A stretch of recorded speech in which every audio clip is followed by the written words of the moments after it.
Hi friends, இன்றைக்கி recipe பார்க்கலாம். பொடி ரெசிபி. பொடியில் என்னென்ன போட்டிருக்கேன்னு பார்ப்போம். வல்லாரக்கீரை, புதினா, அப்புறம் கருவேப்பிலை, இது மூணையும் அலசி ஒரு டவலில் ட்ரை பண்ணணும். பண்ணிவிட்டு அதை காய வச்சு எடுத்து வச்சுக்கோங்க.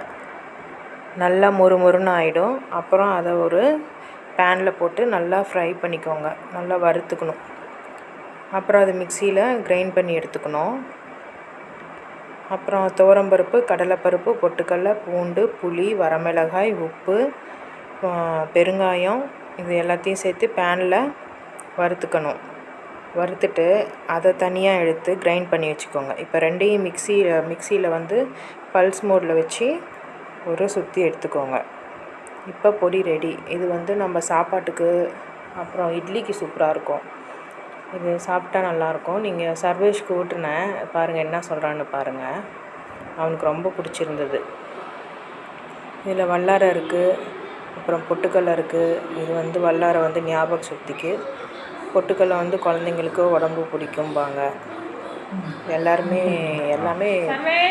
சத்து தான் இருக்குது.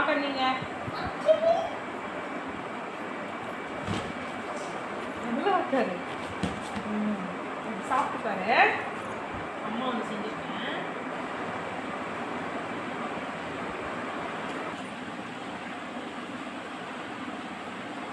பொடி மூஞ்சி மாட்டாரு. நல்லா இருக்கா?